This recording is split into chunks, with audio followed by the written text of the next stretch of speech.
insulin levels in your mind. So when we find our rituals are our routines, and so maybe change your, if you're having challenges in certain things, change your routines, how you come in. Maybe go work out before you come home there. Maybe go for a walk around the block before you come home. Maybe, like hide your wine cabinet and put it out in the garage or something like that. So, but like that's why, the willpower fails. Does that make sense? Like you can literally, like willpower will always fail eventually. Like you can be strong, I'm just not going to do it, I'm just not going to do it, I'm just not going to do it, and then eventually we'll break there. When we don't create scenarios where we have those challenges, we're going to be in a great place. Okay, so what I want to talk about, here's the top sources of sugar there. Wrong way. So here's how it works. Come on in here for a second.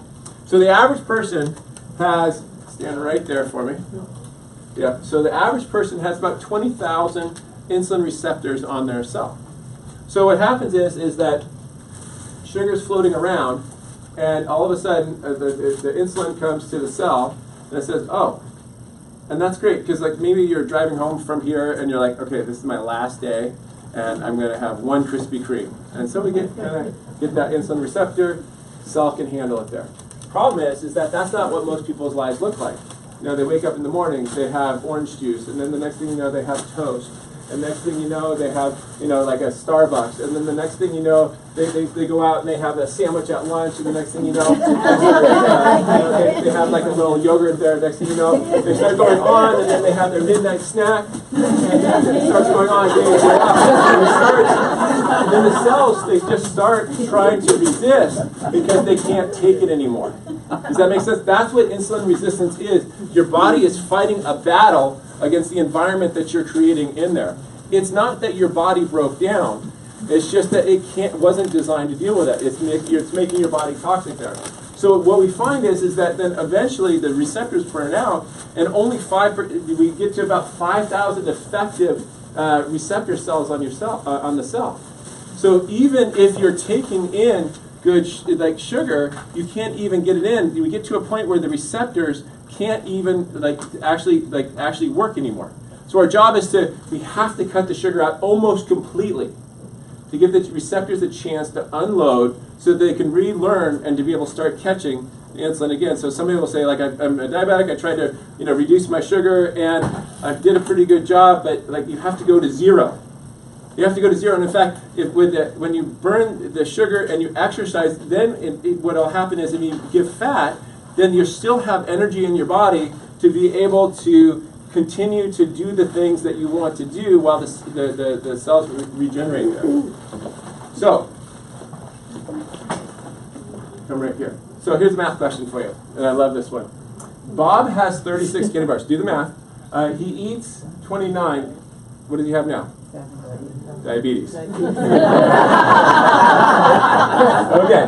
So a lot of times people think that, well, it's like, and I had a patient come in and I said, well, and she said, well, my doctor said I have diabetes. I'm like, oh, what do we have to do about it? She goes, well, I have to take insulin. I'm like, for the rest of your life? And she goes, yeah.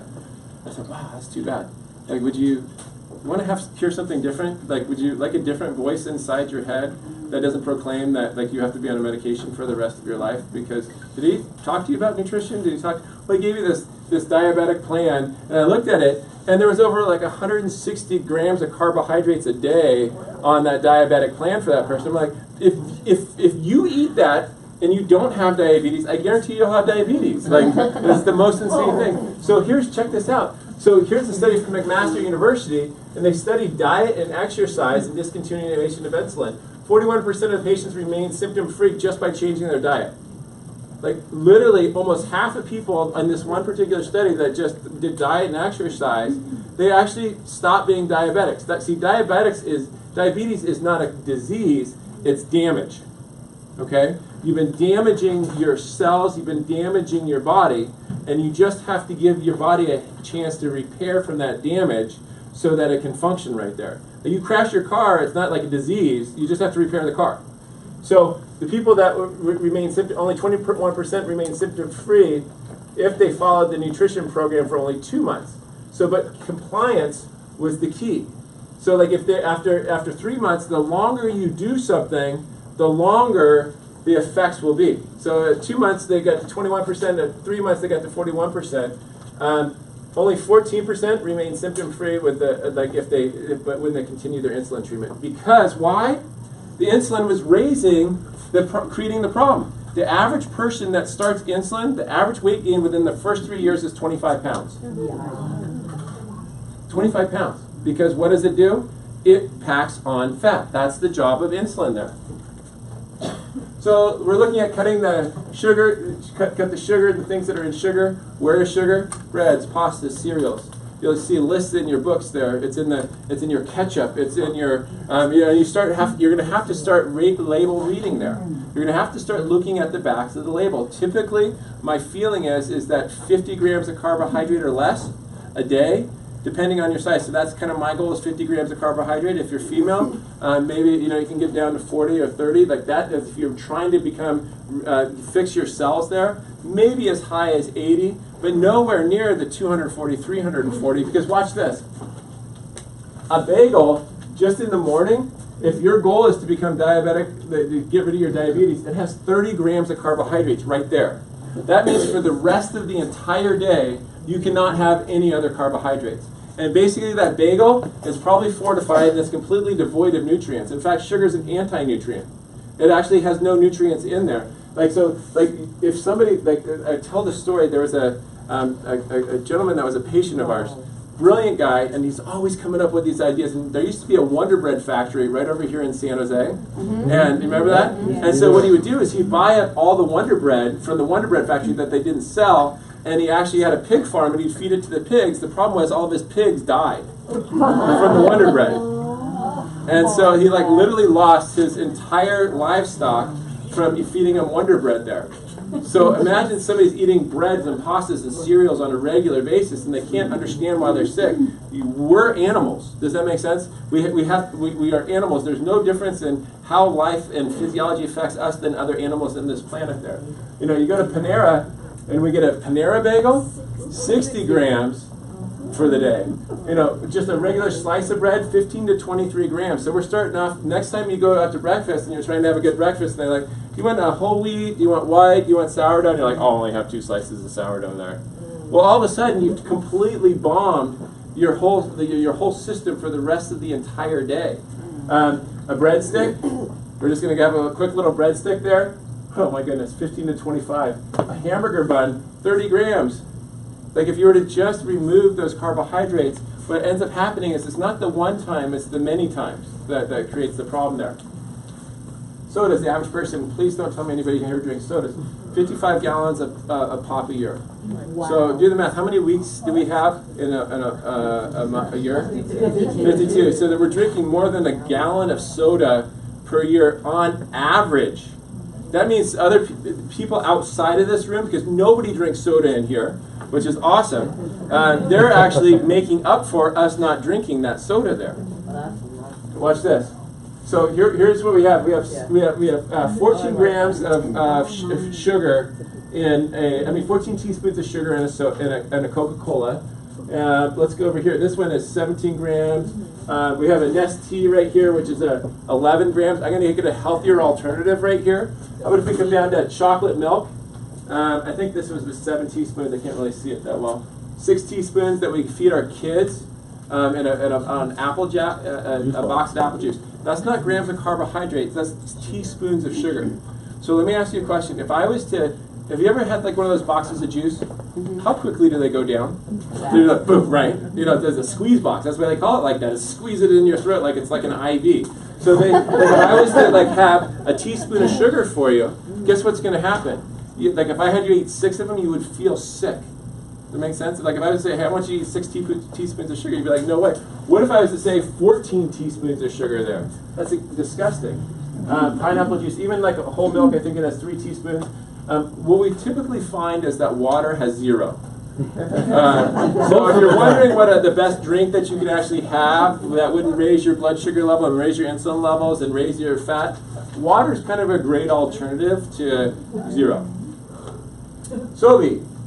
Oh yeah. It's like eating a cherry pie. There we go, 61 grams of sugar there. It's like 4 slices of a Sara Lee cherry pie. I'm just trying to be healthy there. It's marketing. Does that make sense? It's green tea. It's supposed to be healthy. It's supposed to prevent cancer. No, this is like a cancer-causing drink there. How about a rock star? Because guess what happens is remember, we're sucking all of our energy into our fat, and we're trying to cut the foods that we're eating here. We have no energy, so what we need to do is have a Rockstar energy drink, which then is equivalent to 6 Krispy Kreme donuts. How about somebody goes there and they have a peppermint white chocolate mocha with whipped cream. 95 grams of sugar. Not carbohydrates, but sugar in that. That's 8.5. I want the ice cream. Does that make sense? Like if I'm gonna like become like go over the edge, give me like 8 scoops of ice cream any day of the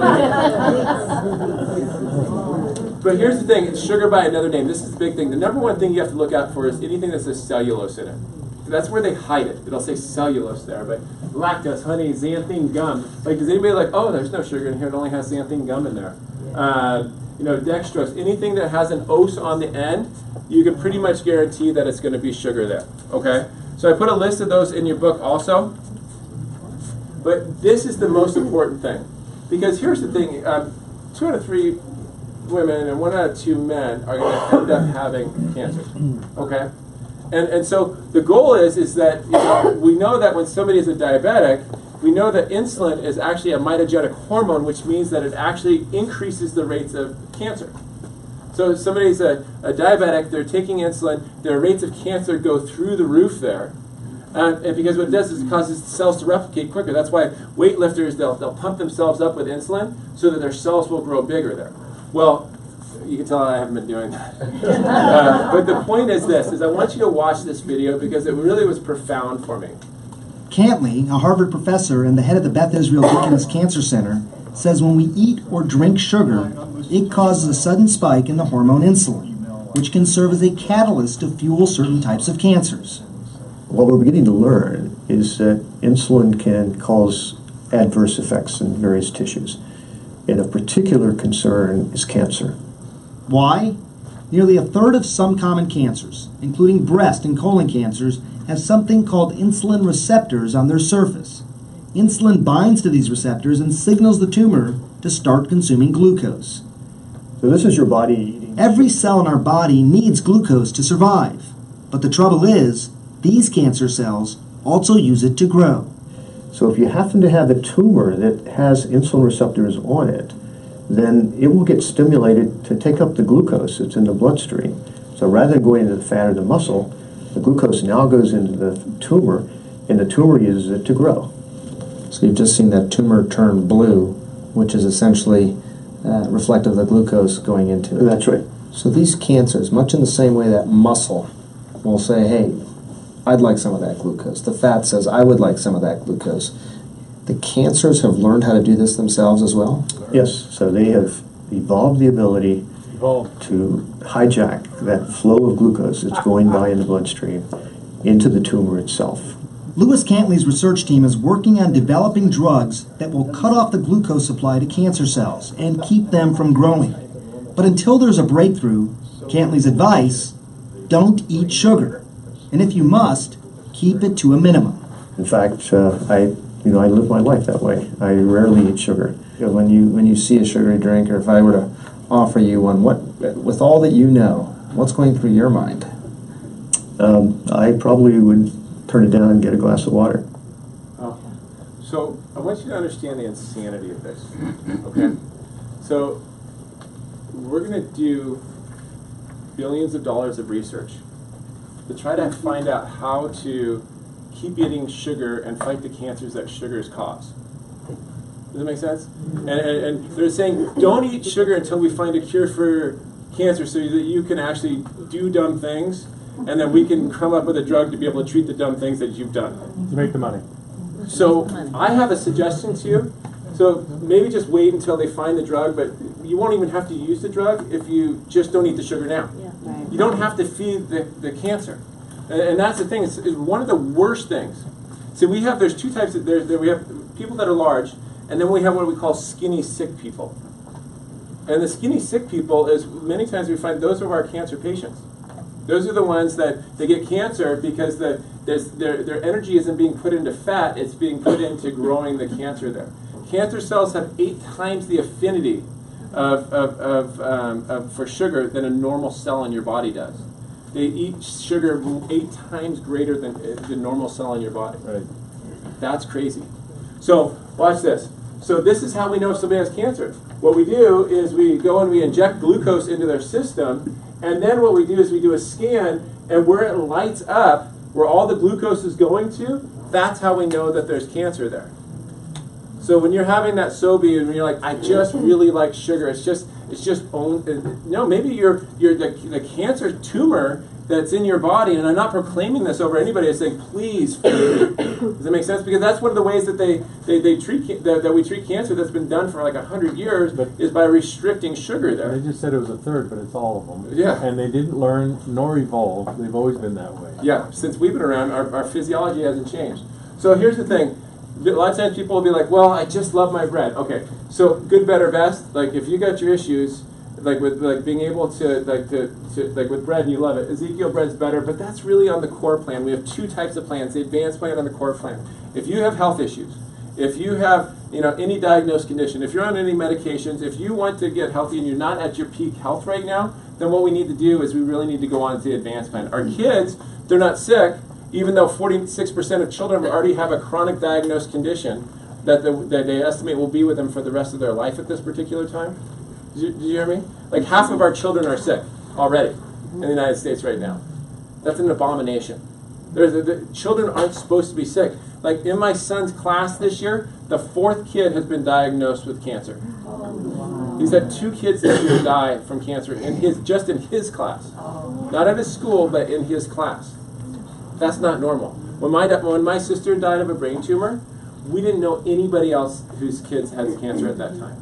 It's just we always sing on Facebook, pray for this person, pray for this person. And when we walk into the hospital and there's McDonald's sitting right there, and we bring them treats and stuff like that. So, bran is what we give to somebody that has diabetes. This is actually a recommendation with somebody that has diabetes. First thing, we got to read the labels. Wheat, which will raise your sugar. Number 2, we have sugar. Number 3, we have sugar. Number 4, we have sugar. Now, number 5, we have malt, and then we have corn flour, which is sugar, malted barley, which is sugar there. Then we have to throw some vitamins in there to make sure that it's actually healthy for us. And then we do have some folic acid too there. So the thing is you don't have to fortify food that God made. It's already fortified for you. It's already taken care of. Everything that you always needed is already in there. Man-made food, on the other hand, you have to fortify it because it's designed to break you down. This is a lot of times people are like, well, I just can't do stevia. Well, you can cut it with cinnamon, you can cut it with berries. See, if it comes from like in a plant, like a manufacturing plant, don't eat it. If it comes on a plant or from the ground, eat it, okay? So stevia is just a plant. It has a sweetener on there. It doesn't raise your blood sugar levels there, but you have to read your labels because some people are like, I like the Truvia. Well, of course, because it has sugar in there. I like Pure Via. So the first thing that we look in here, the ingredient is dextrose. Remember, anything that ends with is a sugar. Then we come over here, cellulose, which is a right. So of course you're going to like it because you got sugar and sugar in there, and they're trying to market it as stevia. So you have to really become a label reader. And once you read the label one time, you're in a good place. We actually put swaps in there. There's a thing that I call swaps in your drop box, which is things that you can swap out in your diet to be able to make that difference there. But the real thing that I want you to find out is all carbs are not created equal. Michael Pollan put together a great book, and this came from there. What he found is that if you were to eat 1 bowl of spinach is equal to 14 bowls of oatmeal, as far as the amount of carbs. So I reversed that. 1 bowl of spinach. You can actually eat. I flipped that, darn it! I should have gotten adjusted. That's the problem. I haven't been getting adjusted like 3 times a week now that Dr. Carlos and Mike are gone. So you can eat 1 bowl of oatmeal, or you can eat 14 bowls of spinach. Okay, think about that. For us to be able to get but the thing is, the spinach has so much more fiber in there that it'll actually lower the carbohydrates aren't the same. It'll actually lower those carbohydrates. How beautiful is that? Like if you're hungry, go eat 14 bowls of spinach and see how full you become, right? So I want to take this moment and I'm going to read you a little quote. And this is really, because a lot of times we can get caught up in this stuff, right? We can be taking our notes and we're like, okay, so sugar's bad, medicine's bad, like all these things are bad, bad, bad, bad, bad, bad, bad. B.J. Palmer was the developer of chiropractic. In 1895, when chiropractic was first discovered, he ended up writing this quote, and it says, the master maker of the human body did not create you and then run off to leave you masterless. Think about that. Like you weren't created and then all of a sudden the maker left you. He stayed on the job as an innate intelligence, an intelligence that is within you, as the fellow within, as nerve transmission controlling every function of your life, as spirit from above down, inside out, expressing, creating, exploring, directing you in every field and phase of your experience, so that your home is truly the world and the world is truly your home. The master, the maker never left you. And a lot of times I hear in the office that who am I, right? And in the Bible, and I'm not going to get too religious right now, but I have to tell you where my heart is for you to understand where I come from. I am who I am. That's what, when Moses came down from the mountains, he's like, who should I say that sent me? And he says, tell him that I am who I am, right? And I am who I am. That means that, and we are made in the likeness and image of God. And so when somebody comes in and says, I am sick, that's not sick, right? You're not made in your image. The master did not leave you. The intelligence did not leave you to be sick. When they say, I am afraid, when they say, I am alone, or when they say, I am a failure, who do you think that you are? Who have you forgotten that you are? Because God created man in his own image. You are in his own image. You're amazing and powerful. And what I want to remind you guys is that you are magnificent. Every single time like somebody comes in, and they say, how are you? What do I say? I am awesome, right? I am fantastic. I am magnificent. I'm proclaiming that over myself because I know who I am and whose I am. And I just want to remind you about that before we get into this, because if you can remember that, there is no fear. Because you know that there's possibility and potential that's inside of you, that there's, if you cut yourself, that you can heal. And the problem is that all these things that we have been talking about have been interferences to the master being able to perfect his masterpiece in your body there. And so as we go in here, we got to rethink fat. And I want you to rethink fat because a lot of times we've been talked about like fat is bad. Fat regulates your hormones. Fat is actually what is a primary energy source. Remember we talked about when we look at people that were like indigenous populations, over 60 to 80% of their diets consisted of fat. And so we get there's healthy fats and there's bad fats there. What we find is that when we get them from like nuts and seeds and there's a list in your book there, but when we look at we think, well, fat's going to make me fat. That's a lie. What's that based on? That's an assumption, because if we got more low-fat cookies, right? I saw low-fat pepperoni in the store the other day, and when they asked mothers, 70% of mothers would choose low-fat for their children than actually having a regular product. The problem is the developing brain is made up of fat. No wonder why we have all kinds of like learning disorders and hormonal disorders and issues with like acne and all these things that we never had growing up there.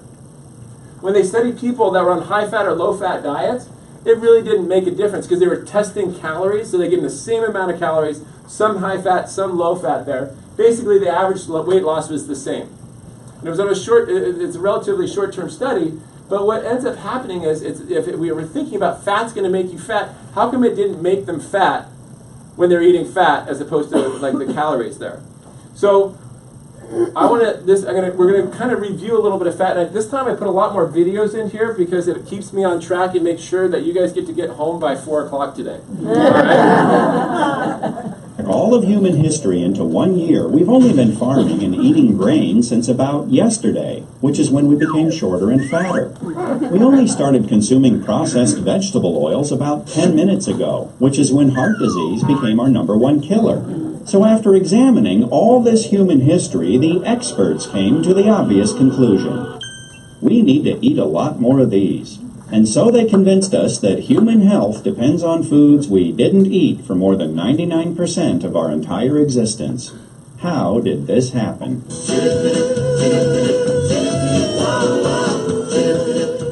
In the 1950s, a biochemist named Ansel Keys published a study that compared heart disease and fat consumption in a half dozen countries. The more fat, the more heart disease. The trend line was unmistakable.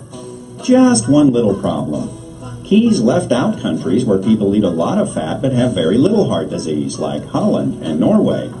He also left out countries where people don't eat much fat but do have a lot of heart disease, like Chile.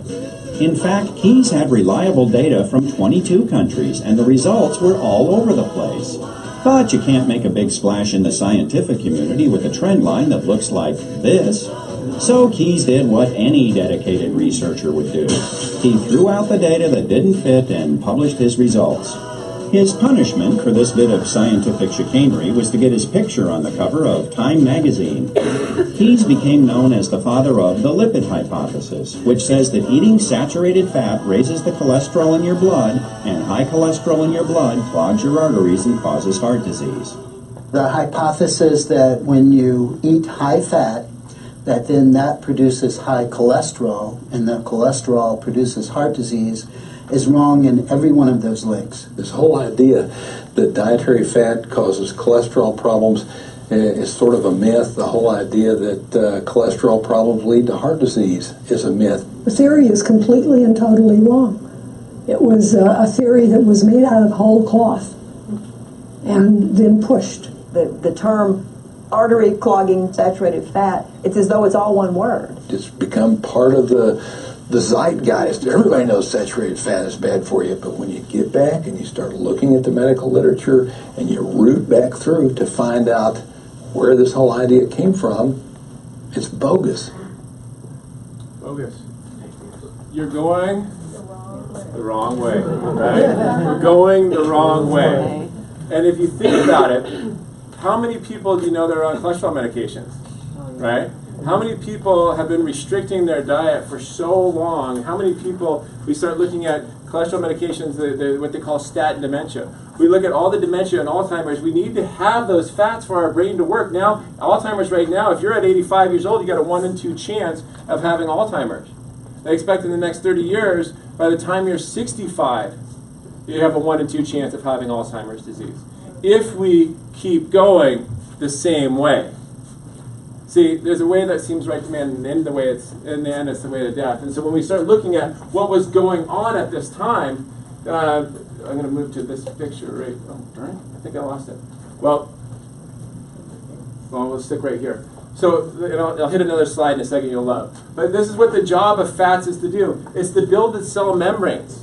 It's to be able to get the nutrients into your cells. If you don't have nutrients getting into your cells, you're just going to be sick. They're going to be malnourished. It's to absorb the vitamins. It's to cushions your organs. It's to help regulate your temperatures, regulate your hormones there. It lowers inflammation. Sugar causes inflammation. In fact, sugar causes up to 50 times more inflammation per gram than fat does.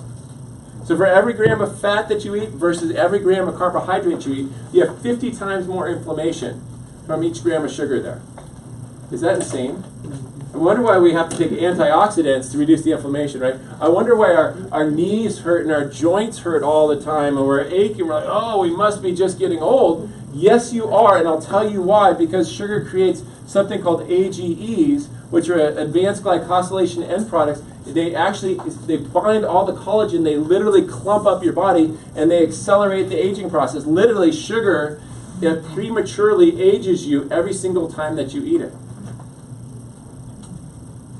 It makes up 70% of our brain tissue, and we need it. We need fat to be able to burn fat. If we have high sugar, we can't burn fat there. There we go.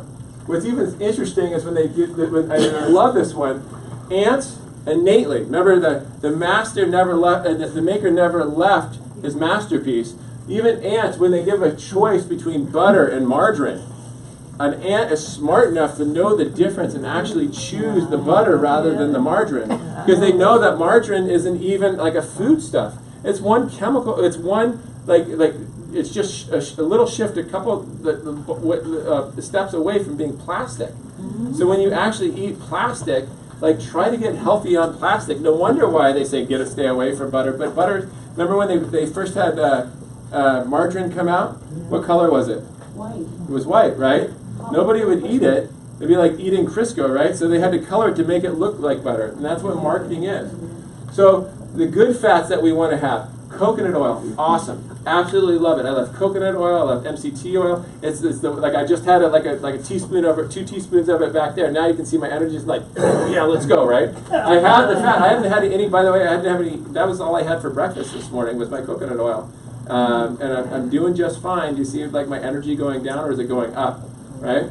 So coconut oil, good fat source there. Incorporate it into almost everything that you do, because what it'll do is the higher the fats there, the better off you're going to be. But the problem's going to be if you're going to try to do the advanced plan, and you eat a whole bunch of fats, and you don't reduce your sugar, your body's going to take the fats and put them into fat. Okay, so you can't have it both ways. It's not like, oh, good, now I can eat a lot of fat, but I'm going to eat a lot of sugar, and then you're going to come to me like, Dr. Osborne, I'm gaining weight, and I'm like, this plan doesn't work. And I'm like, you're not working the plan. Right? It's very clear in there that if you want to have energy, if you want to reduce inflammation, if you want to do all these things, then what we need to do is just follow the plan because the plan works. Poultry, coconut oil, breast milk. I'm not going to suggest that you go buy breast milk. I don't know where to get it. But breast milk, for the brain to develop, it's almost all fat.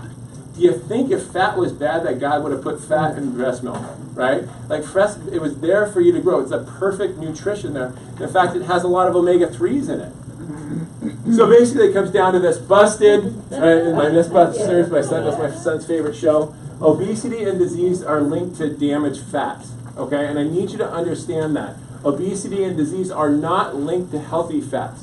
You can eat healthy fat, you just can't eat bad fat. What bad fat does, you come right here, for example, on a French fry, basically the half-life is 51 days. About a quarter of that fat from your French fries after 51 days is still sitting on the cell, making it cement rock hard, preventing you in there from nutrients getting into the cell. So, hey, our kids went out our kids went out and they had a great soccer game, and we're going to go take them to get burgers and French fries.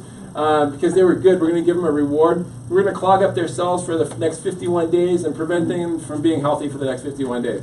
Good job, Mom. Right? Good job, Dad. We're going to give them like fishy crackers that have trans fats in there because they won't shut up. Well, you're clogging up those arteries there. You're clogging up the cells. So just know that it's not the fat, it's the wrong type of fat. Does anybody know what this is, by the way? This is what man does. Like we make butter, and then we deep fry butter. That's like the grossest thing that I ever seen. I was looking for grosser than gross to gross you guys out today. So deep fried butter is about as bad as it gets. This one is pretty close to that. Does anybody know what that is? Deep fried Coke. Yeah, that's like a ticking time bomb. It's like, I don't know who came up with that, but I'm sure that he didn't have six-pack abs, right? So those are the things that we come up with. And sometimes when somebody's walking through the fair and they smell the deep fried Coke, nobody in their rational mind is like, oh, I think I should have some deep fried Coke today. No, they're walking by the booth at the carnival and they're like, all of a sudden they're like, insulin. And they look over there and they see this and they're like, oh, more insulin. And they come in there and then the thought about eating it, they go, more insulin. And they're like, I must have that. And they're like, you're going to charge me $10 for a deep fried Coke? Nobody would pay that. But you're like, yes, must do this. And then that first bite, you eat it, right? And you keep on eating it, and then it spikes up, and then you keep on going, and then you get to the end, you're like, I'm really full, I feel sick right now. And even if you ever eaten something like that, and you feel sick eating it, and you just keep eating it there, that's because it's not you that's making that decision, it's your body that's making that decision there. So you don't have to make that decision if you don't put that into your body in the first place. Skippy peanut butter. We talked about proteins, but they're hidden everywhere there. Look right here. Does anybody speak? I don't even know what language that is. Is that French? I don't know. Freshly roasted peanuts, soybean oil. See, the thing about oils is, maltodextrin. You put sugar into your peanut butter, icing, sugar, hydrogenated vegetable oil. So of all the components in there, you have some peanuts, and the rest of it is either sugar or trans fats. See, trans fats are pretty much banned. And you have to label that you have trans fats because they're so toxic. Even the city of like New York was going to ban trans fats because literally it was affecting their population so much. Well, what ends up happening is that you can only have 500 micrograms, milligrams of trans fat. So all we do is a typical serving of 500 milligrams of trans fat is about 3 potato chips. So if you see a bag of potato chips that says no trans fats, well, you can only eat 3 chips to get just under the level. It doesn't mean you're not getting known. It just means that you're getting just that little bit. And remember, those chips clog up and they interfere and they create the trans fat create inflammation because it's a food substance that the body doesn't even identify. It doesn't even know what it is there. Canola oil, I'm just going to hit on canola oil because canola oil is the worst. Like we try to find, canola oil stands for Canadian low-grade oil. It's an industrial lubricant.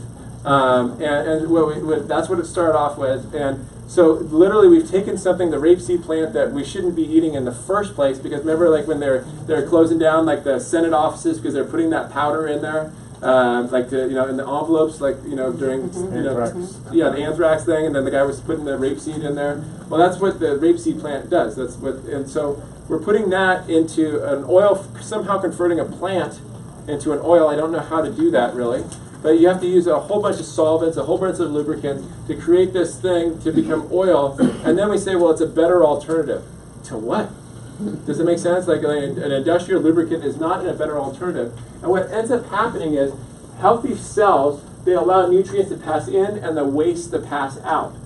Unhealthy cells, you can't get rid of can't get nutrients into your cells, and you can't get rid of the toxins. So when we eat a trans fat, what ends up happening is our cells literally suffocate and die in their own waste, and they starve to death without any nutrition there. That's why trans fats are so bad. So they prematurely age us.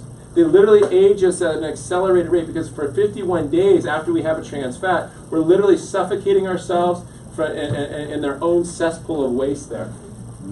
So we start looking at soybean oils, corn oils, like literally any vegetable oil. Literally it becomes a rancid oil. And anytime you smell an oil that smells funny, pour it out. Like if you have that vegetable oil in your cabinet that your grandmother had, that you only use every once in a while you're cooking, you like smell it, and you're like, oh, that smells weird, and then you put it in your food, get rid of that, okay? You have to look, it's the canola oil is a rancid oil, it's a bad oil. Do not put that into your body or the body of anybody that you love. Margarines, breads, crackers, cookies, salad dressings, and most salad dressings will have canola oil on there. So you have to look at that because it'll create inflammation, and then it's clogging up the cells. So your body's going to, remember we showed the 2 Indians? The one that was skinny was the one that was nourished. The one that was fat was the one that was malnourished. And so what your body will be doing is it will be screaming, I need nutrients, my cells are dying, you must eat things. So you're going to have a voracious appetite trying to get this nutrients into there, trying to feed your cells that can't get the nutrients into that at all. That's the scary thing there. So saturated fat, I love this. 347,000 people. I would say that was a pretty good study if I was to look at it. They concluded that dietary saturated fat is increased with that there was no increase in cardiovascular disease. What I wanted to show you is that, so this is Time Magazine at one time. It said cholesterol bad. Oh my gosh, cholesterol good. And now they're like, eat butter, right? Like this is we're having, our times are changing. Like when we start actually looking at the science, not what the food industry tells us, we'll have a different input. So I love this because we talked about the lipid hypotheses there. Low cholesterol is you have higher mortality. Did you know that? Like if your cholesterol is low, you have a greater risk of dying. Don't you think people that want to have lower cholesterol, that have high cholesterol, that are trying to lower it, they're like, By the way, did you know that you have to treat 32 people with cholesterol-lowering medications to prevent one person from having a heart attack? But 1 in 10 people that are on cholesterol-lowering medications will have a side effect that will actually create problems. And the statistics, I think it's like as far as Alzheimer's and dementia and stuff like that goes through the roof there. But to go on to other things, the high LDLs are inversely associated with mortality. Wait a minute. So you mean we have to, if we have low LDLs, we should be healthier? That's what I've been told. But now I have high LDLs. That it's inverse with the higher my LDLs are, the lower my death rate is. The whole hypothesis came at the same time when we were saying, hey, cigarette smoking is good for you. Let's choose our cigarette. This is what doctors were saying. Doctors choose Chesterfields, right? That's at the time when they came up with that. So if you still think cigarette smoking is a good idea and your doctor supports it, then I would encourage you to support the lipid hypotheses there, because it seems to really be working well for us, because it's the number one, heart disease is still the number one cause of death in the United States right now. If what they said worked, we would be better, but we're not. This one was the use of cholesterol. Once again, I'm saying the same thing. Public health recommendations regarding the dangers of cholesterol should be revised because they're incorrect. Moderately elevated cholesterol actually is not only harmless, but what's the word? Beneficial. So the next time your doctor's like, oh, your cholesterol is like 201, you must get on like a statin. Really? Like, based on what research is that? Just ask him, like, can you show me the research that actually substantiates that I'm going to live a longer, healthier, happier life, and I'm going to decrease more of my mortality risk? Because, have you read the research? Because this isn't old stuff. I'm doing 2016, 2015, 2017 stuff right there. And we've gotten insane now that we have low-fat avocados coming out here. Yeah, so man thinks that that's the point we've gotten to. The man's like, okay, so how do we get this, market this? Okay, low-fat avocados, which actually have a perfect fat in there. So then the other thing that I need you guys to really think about, and this is the big thing, so we're talking about is very different than the Atkins plan. The Atkins plan was like, okay, you just eat all bacon and cheese and steak and stuff like that. That's fine. You've seen the China study that came out, said vegetarian people are better off than people that actually eat meat. Well, it's not the meat that you eat, it's the type of meat that you eat. And I just want to touch on this because there's grass-fed beef. Like, you can only eat things that are grass-fed because when cows eat grain, the same thing happens to you. The only reason why they eat grain is because they want to make them fat to sell them at market. So you eat a fat cow, you become fat. Does it make sense? You eat an inflamed cow, you become inflamed. You eat a sick cow, you become sick. And so when we look right here, we want free-range, grass-free, wild-caught fish. By the way, when you're thinking that we're doing a good job getting good fats from salmon at Costco, please look where it says farm-fed, farm-raised, because all that is salmon that have been fed corn. And so it's bad salmon. It's like inflammatory. You're actually better off not eating. In fact, I would tell you, I prefer that you don't eat meat if you're going to eat bad meat. Like if you're like, it's just too expensive. And by the way, you don't have to have a Fred Flintstone steak. Does that make sense? You don't have to have one of these every single day. It's just a small amount of protein, because protein's job is not for energy. Protein's job is for rebuilding your cells. It's for rebuilding your muscles. So if you're not an extreme athlete, you don't need to go out there and have a big steak every single day. Because you don't need to have like big, huge, 10 protein shakes a day there if you're not actually destroying muscle and your cells aren't breaking down there. Avoid pork and shellfish. It's biblical, but it's also, that's especially in the bay right now. Remember, like you couldn't even eat the crabs because they were so toxic. Like our oceans are polluted, so the animals that live deep down there, like stuff goes downstream, stuff goes down to the bottom there. And so when we're looking at the shrimp and we're looking at the shellfish now, it's just not safe. It's concentrated toxins, because what ends up happening is we have what we call bioaccumulation. Whatever happens to the bacteria that goes into them, the insects eat that, the small fish eat the insects, the big fish eat the small fish, the bigger mammals eat them, and then we eat them. So we we're like a funnel for toxicity. And so you have to be very clear about the types of proteins that you're eating there. But I do say it's something that you don't want to avoid, because, like we said, we look at our ancestors when they study these societies, 60% fat, 30% of it is proteins there. And 80% of the antibiotics in the entire planet right now are right here in are being used in our livestock. And guess what? Antibiotics, they just don't disappear. They go into the soil. They go everywhere. We're literally destroying our ecosystem. By the way, did you guys know? Have you ever heard of glyphosate from Monsanto? It was actually licensed as an antibiotic. Did you know that? Like the thing that they spray on the crops to kill the bugs and everything like that. It was licensed as an antibiotic. So literally, when you hear them spraying genetically modified food, they're literally spraying all of our crops with antibiotics there. That can't be good, because we know that when we take our antibiotics, it destroys our ecosystem. Imagine what it does to the planet. We're destroying our planetary ecosystem. I think it was something like, there was like 6, I can't remember the number. It was astronomical leading up to it. So here's what we want to do. I'm a big fan of ratios. I'm actually going to be doing a test called a brain scan test, and I just found out about this, and I'll put send out something on it. But basically, what this brain scan test, the test will do is it'll look at omega-3 ratios. We know that we can predict whether somebody's going to have Alzheimer's or not based on their omega-6 to omega-3 ratios. And if your ratios are right, you're 600 times less likely to actually have Alzheimer's than somebody else that's ratios are off. So what we want to have is that there has to be a balance. Omega-6s typically come from breads, pastas, cereals. Omega-3s comes from our good meats, our our salmons and our meats there. We look at the ratio. Typically is around 4-to-1. Ideal ratio, we'd really like it to be closer to 2-to-1, but if we can keep it around 4-to-1, we're in a good place. The typical person that actually has, like in the United States, is around somewhere between 20 and 27-to-1. We know that people are depressed, have hormonal issues at that level. We know that we have brain degeneration at that level. We know that we have inflammation and cardiovascular disease at that level. So when we're eating a grain-fed cow, what we found is that they're typically around 21. You are what you ate. Okay? Whatever you ate, that's what you are. So I want to show you this. This is just a quick little video here, but I think it was powerful that will kind of change everything for you. This is called wet corn gluten. This is a byproduct of the ethanol industry. It's real flaky and the cattle just love it. This is high moisture corn. This is shelled corn directly out of the field.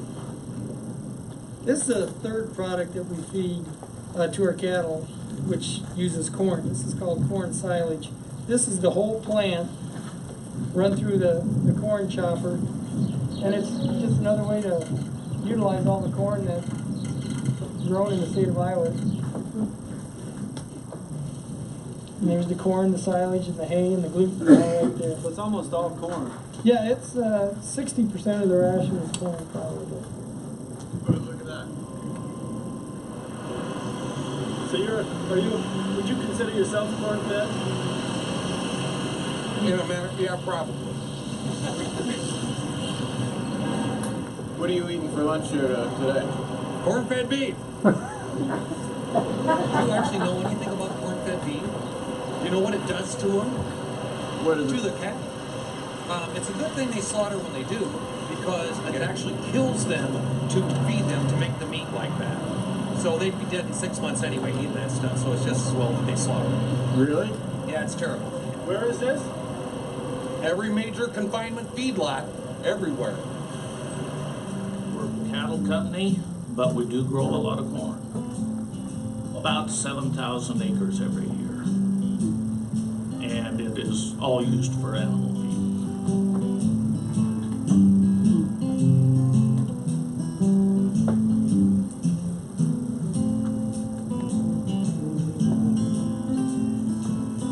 The grasslands of eastern Colorado, where cattle traditionally grazed, have become some of the biggest corn farms in the country. And corn has replaced grass as the principal feed for cattle.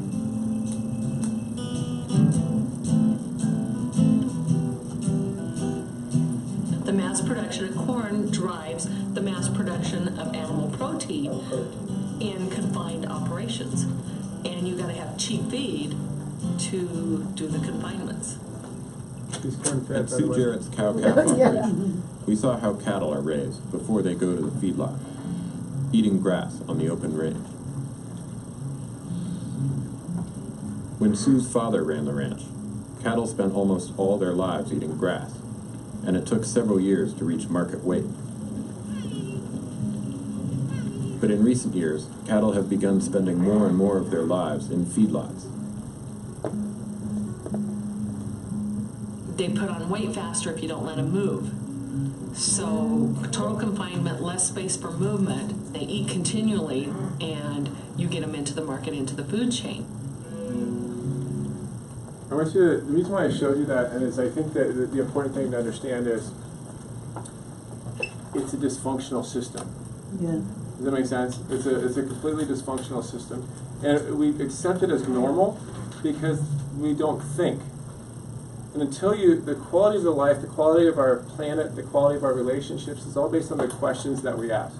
When we go walk around with our head in the sand and not ask questions, what happens is that we just become like the sheep, and we end up headed to the slaughter. And I think that what I need you to understand is that it makes no sense to have corn-fed beef, and because it's completely inflammatory. It's anti-health, everything there. And so I just wanted to bring that up. I don't want to beat it up because I could do a whole class on it, but I do want to talk to you about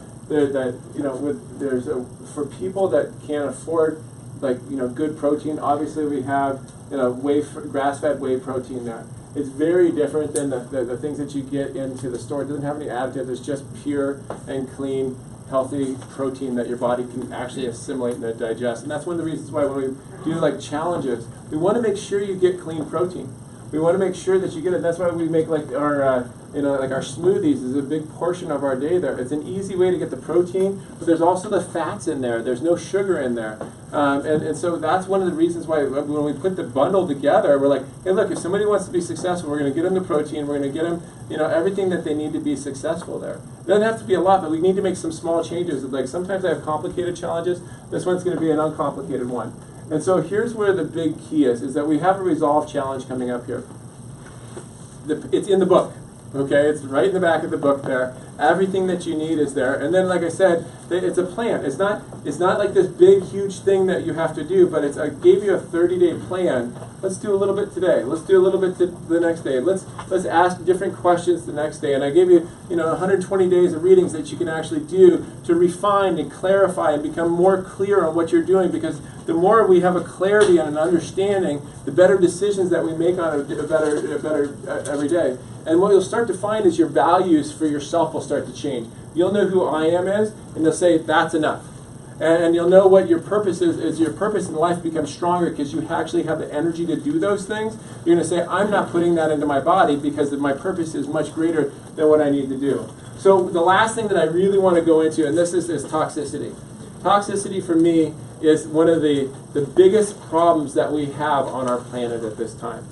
See, what we find is that we look at our toxic environment and we get freaked out, but we forget whatever our environment is the exact same on the inside. You can't go within 50 miles of right here, right now, and go fishing in a stream and not have a posted sign that says, do not eat the fish. You literally cannot do that. That's crazy, and we live in this environment. Please don't ever drink the water out of the faucet. I beg of you. That'd be like, if you're only going to learn one thing today and take away one thing, just don't drink the water, okay? This is like Mexico. You won't get giardia, you just get cancer. So we got to look at our personal care products, right? And where do we start? Well, the first thing that we want to start with is we want to start with the things that we put onto our body every single day. The next thing is the household products, the things that we expose our body to every single day. We want to look at the herbicides and pesticides that are outside of our house there, what we're using. The cookware that we eat with. Can you imagine putting your healthy food into toxic cookware and then destroying all that energy you put into trying to make healthy food there? Plastics that we have. And then these are some of the signs and symptoms of toxicity. Fatigue, stubborn weight loss, bad breath, constipation, muscle aches and pains, skin reactions, eczema. The number one thing whenever somebody has a skin issue is always a toxicity issue for me. That's the number one excretory organ of the body there.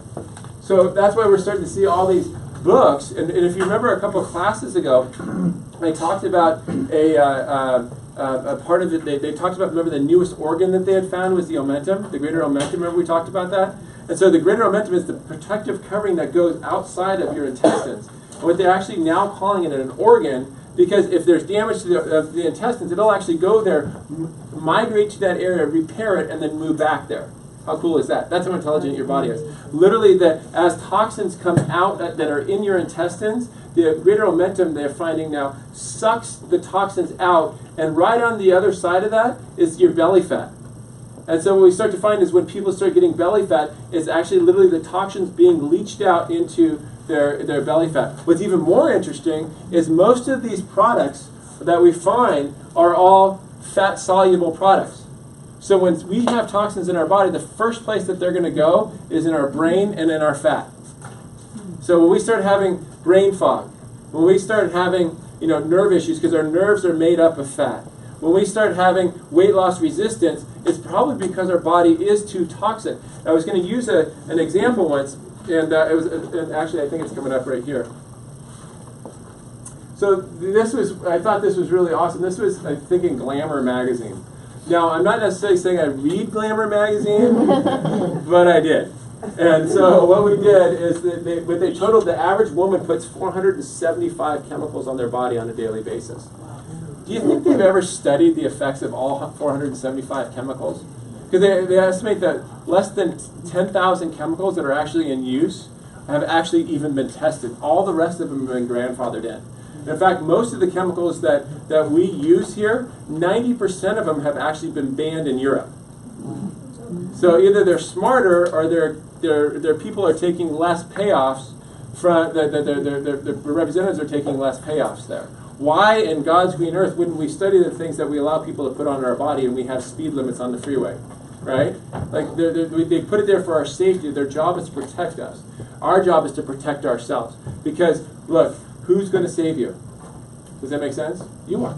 You're going to save yourself by taking action. You're sitting on the beach waiting for somebody to save you. Nobody's coming to save you. You're going to have to save yourself. You're going to have to put the time and the effort into saving yourself there. So watch this. I love this.